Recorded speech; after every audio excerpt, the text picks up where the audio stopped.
Welcome back. This video is the second in a series where I'm talking about negative events in our life, why they happen, and what to do about it. So in this video, we're going to talk about how to defeat these negative thought traps that can actually bring us closer to those events occurring and manifesting in our life. So if you haven't watched part one, the link is in the description. Go watch that. It's a short video. And once you have, come back here. Okay, so now we know why you seem to be getting what you don't want, okay? What do we then do about it? Understand that you cannot traditionally battle with these thought forms, right? You can't struggle against them as you might fight against someone else. You're just feeding your energy by doing that. You're making the pull on your lifeline stronger the more that you're fighting these things that occur in your life. You can say, leave me alone, stop it, get away. And all that happens, you can do that as loud as you like and be as frustrated as possible. And all that will happen is that they will cling to you stronger. So we don't want to do it. The first thing you do is refuse to get into conflict with this event, situation, person that's bringing such negativity into your life. So you refuse to get into conflict with it. You don't take up your sword and shield. You don't get ready for battle. You just say, nope. You look at it, acknowledge it, and then you move away. Turn away from it. You ignore it, basically. Secondly, understand that you don't have a right to judge or change anything, right? Everything you see and experience in your life should be calmly accepted as if they were a painting or a display in an exhibition, right? You ever been to an exhibition at a museum? Well, if you've been to one before, you know the experience. You walk around, some of them you're like, wow, that's really interesting. And then some of them you're like, what the heck is that, If you see one that you dislike in there, do you immediately start yelling and say, this cannot do? You shake the workers there and you say, take this painting down right this instant. Come on, I don't like it. I don't like this painting. Take it off. No, that would be ridiculous, right? Well, the same is true for energetic positions, events, people, things that try to grab at you. The other option is to see the thing that you dislike and just continue walking to the next painting that you appreciate. Just move on to the next room. Once you understand that the object of your hatred and discomfort is allowed to exist without your input, okay? Then you also give yourself the freedom to relax and just let it be. Don't fight it, don't judge it, don't get angry or lose your self-control. If you do any of those things, you're agreeing to play the game. And then you're supplying that force with energy and it perpetuates. The other issue that people run into in their lives is because they have a vague idea of what they want, but they have an exact knowing of what they don't want, okay? So think about that. Most people have a vague idea of like, what is it that I actually want in my life? Have I ever written this down? Have I ever deeply considered it and specified exactly what it is that I want? Most people haven't. Most people haven't done that. However, most people, I would say pretty much all people, have had something and seen something or experienced something that they don't like and really, oh, I don't like that. That specific thing really ticks me off, okay? Now they have in-depth knowledge of something very specific that they know really, they don't like it. So they know how to specifically tune to the frequency of that thing. Very specific. But they don't know how to tune to the specific frequency of what they do want. And so you understand the issue here. They can tune their mind in specifically to the thing that they don't want, but when it comes to what they do want, they don't know the station. They're not even in the ballpark of the energy, frequency, specificity that they need in order to tune into that and bring that into their life. The mental picture of what they don't want is much clearer and it's thought of more, because if you if you don't even have the specifics of what you want, how would you think of it more often? Because you haven't even thought about it once because you don't know it. So you begin to see the issue. The pull of what they don't want is stronger because it's more frequent, it's more specific, and they don't even know what they want to replace it with, which what they do want.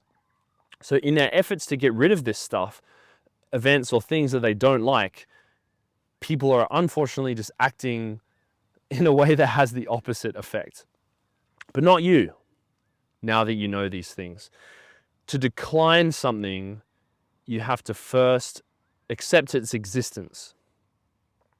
Now, accepting does not mean embrace it. It's not like, we accept you, come in. No. You don't let it into your personal energetic space. It simply means you recognize that it exists and it can do so. And then you just walk on past it with indifference, like in the art museum. To accept it and let go means to consider the meaning of something, let it pass, say goodbye, wave it goodbye. Oh, there's that thing that really annoyed me in the past. Well, it can go do its thing over there. Good riddance. Not even good riddance, just farewell, you know? This is much more effective than opposing something and I'm going to fight this thing and get rid of it because it can't be in my life. I'm going to go and think about it all the time. That's just not how life and reality works. When you are opposing something, you become attached to it, and in trying to fight it, you dig in your energetic hooks with that approach. So when you think about things you don't want, you attract them deeper into your life. It's funny, some people comment when I introduce this stuff, they're like, oh, I would hate $1 million. I would hate so much money. But it kind of is funny because then they're thinking of having $1 million and having so much money. Whereas before, maybe they weren't thinking that way. What they were doing is, I hate being poor. I hate having no money. And so they're always thinking about being poor and they're always thinking about having no money. And so they may hate it, but they're attracting it because they're thinking of it. So you have to instead tune to the frequency of, I love having so much money. I love having all the money I could ever need for my life. I love being rich. And then you're tuning into that positive opposite. And that's how you shift out of the poor, financial reality. It's the very first steps you have to take. Consider a person who hates apples. Hate apples. Rather than just not paying apples any attention, it actively irritates that person that apples even exist. They get annoyed every time they see an apple. They're openly telling people, they're bemoaning the existence of apples, expressing their disgust. Apples are gross. How could anyone like apples? It disgusts me that people like apples in today's world. On an energetic level, that person may as well be hungrily pouncing on apples, stuffing their mouth with apples and chomping, loudly screaming about how much they hate apples. Then they get sick from all the apples they've eaten and they complain, oh, how could I can never eat apples. They don't agree with me. It seems ridiculous. What the person doesn't realize in this situation is that you can simply delete apples from their experience of life, from their personal reality tunnel. If they were to give no attention to apples anymore, you remove attention, you remove interaction. The apples are in the store, you walk past, you recognize the apples. Some people like apples. They have a right to exist. It's nothing to do with me. I don't want to have anything to do with apples. So I'm going to go get some oranges.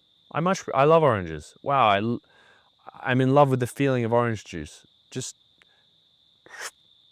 align with what you truly want rather than fighting the apples there. It does not matter if you love or hate something. If your thoughts are tuning into that thing, then your energy is being captured. We can kind of see this principle with people that hate on celebrities. They become obsessed with hating them. They have haters.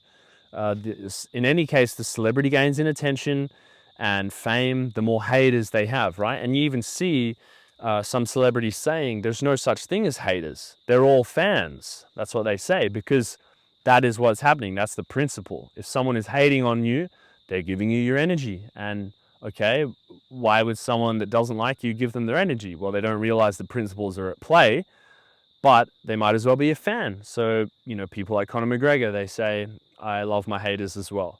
And from their perspective, from the person that's receiving all this energy, that is the correct perspective, to send out love to these people that are giving you energy, because that's just magnifying, and that's going to be the best outcome for them.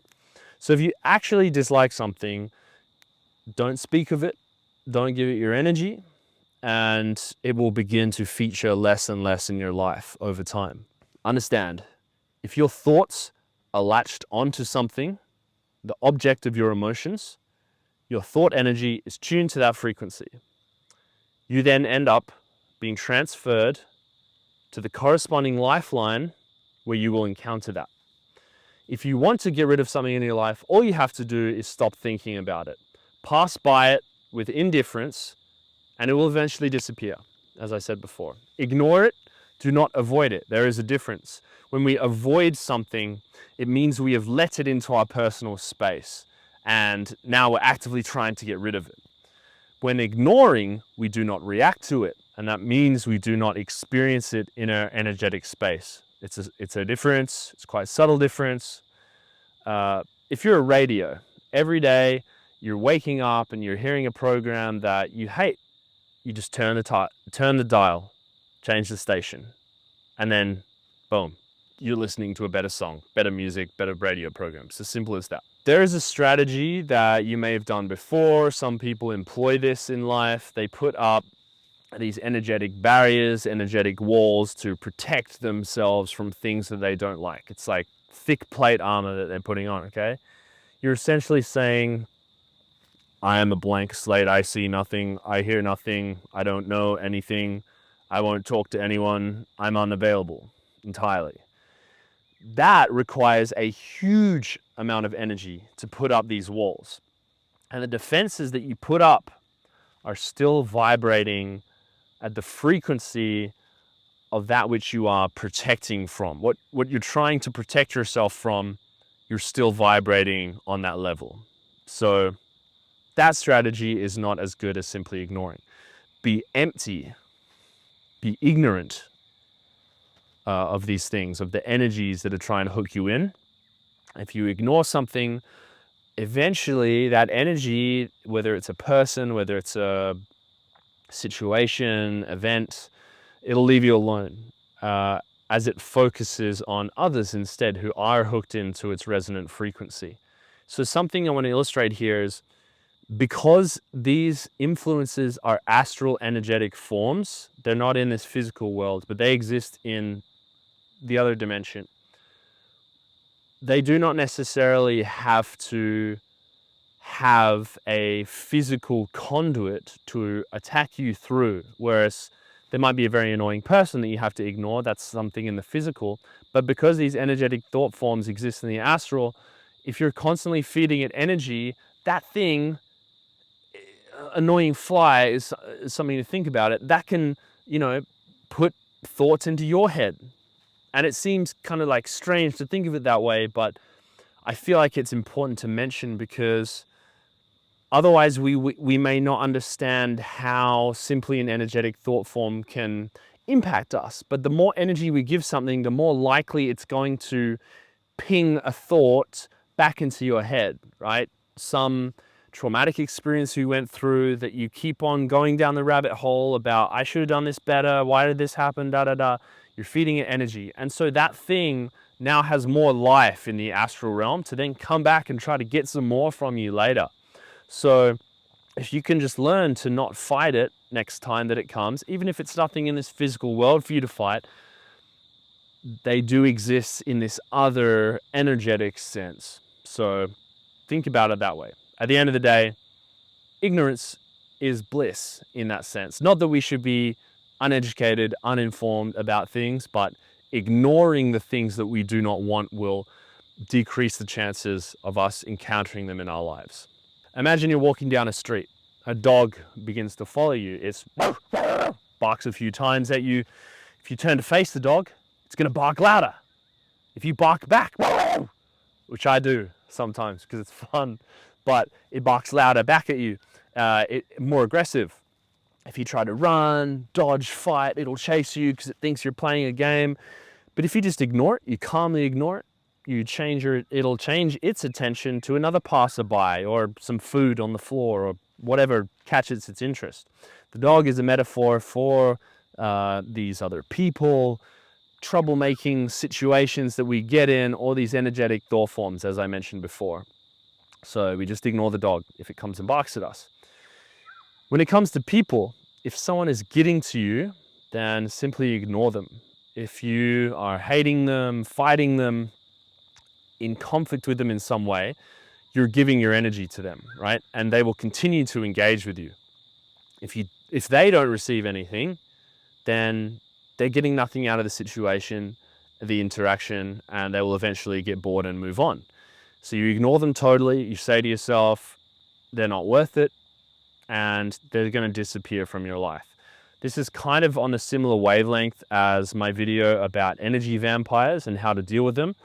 So go check out that video if you're looking for more in-depth information about how to deal with people that are energy vampires in your life. But what if it's a situation where it's not easy to just ignore it?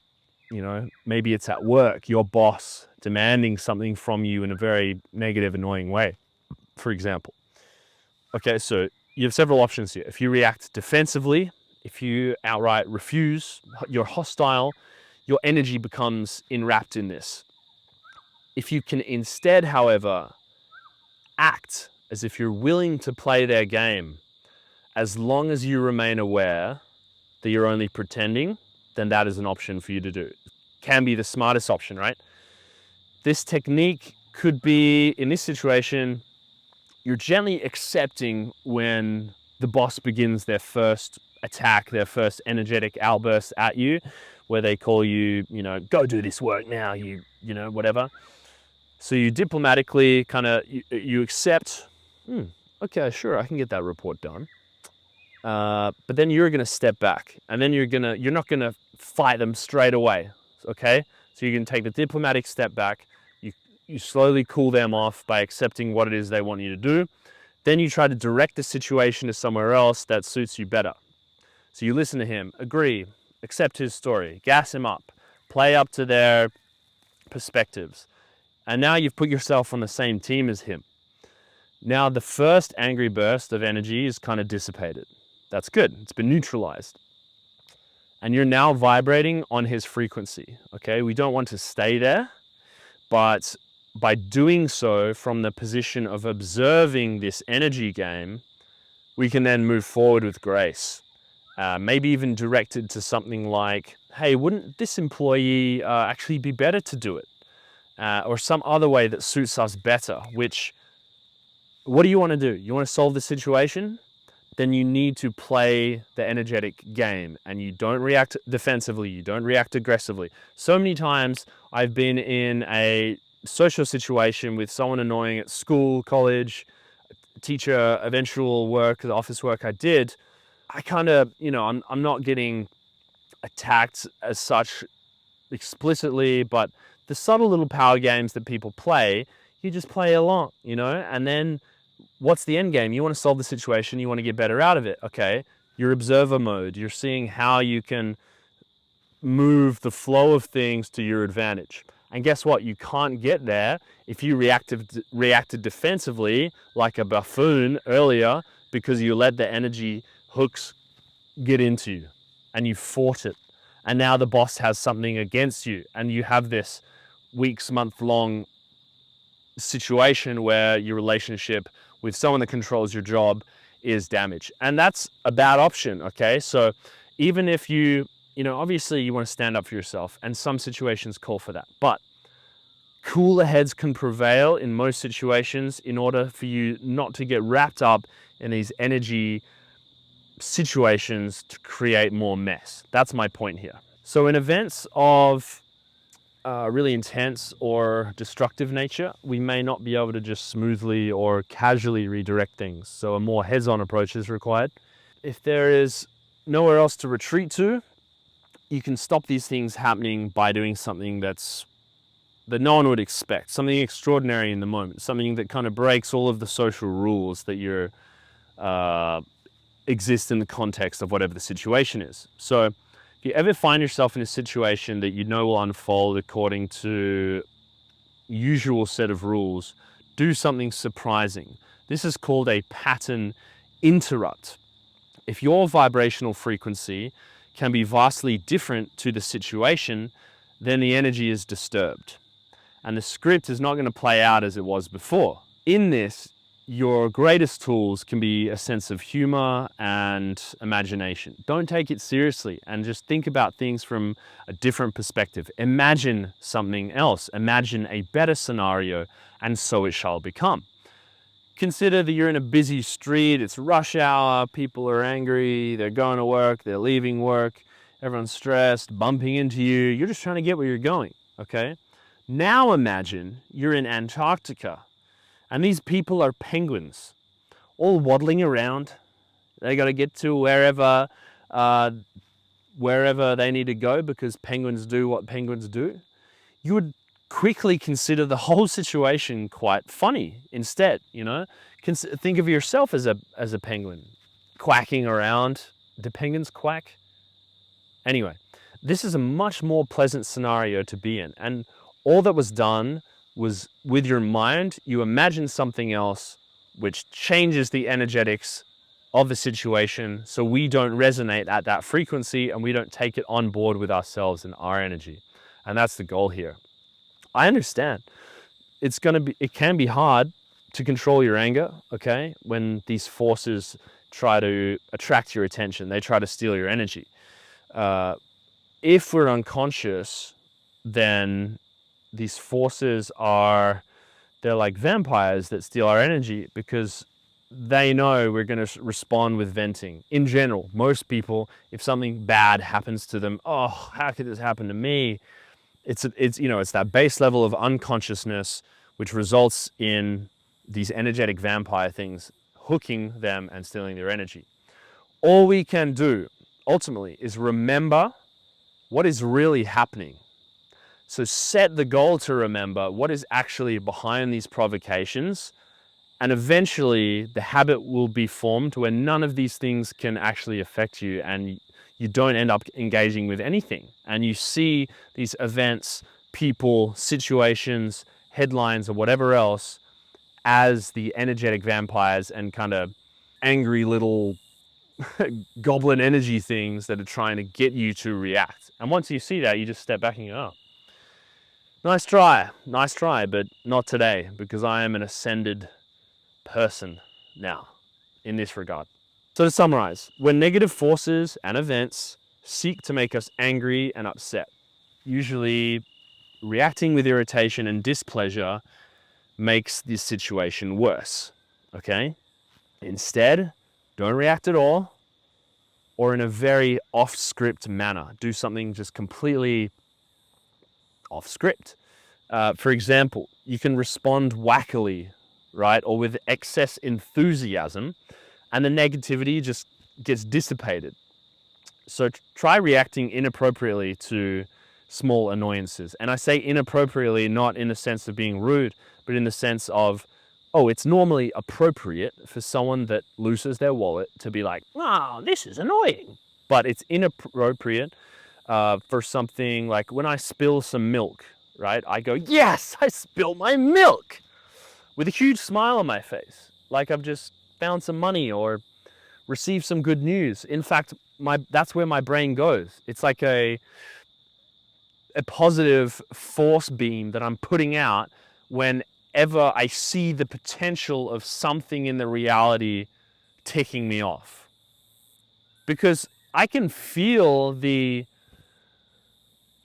potential for that to happen. I can feel the little hooks that are trying to get into me. But now I've remembered it enough and I've read about this stuff enough that I just instantly think about, it would be so good to find some money or, some other positive thing and even if I haven't actually found some money or haven't actually something good has happened, but when you consciously choose to attune and beam that out, whenever you feel the little hooks that are trying to get into you, then man, you just win. You're absolutely unperturbed on everything, and people are quite gobsmacked by it, because then nothing gets you down. And if nothing gets you down, you're going to resonate at the frequency of the lifeline where nothing gets you down. And that's where we want to go. You will really begin to enjoy life, because no matter what annoyance comes your way, you're good. And in doing so, you're radiating positive energy. And that's when you're, as I said, you're on the lifeline that is going to be receiving more positive energy. And of course, that's what we all want. So I hope this has helped you. Maybe we'll speak more about this topic next time, on the next video.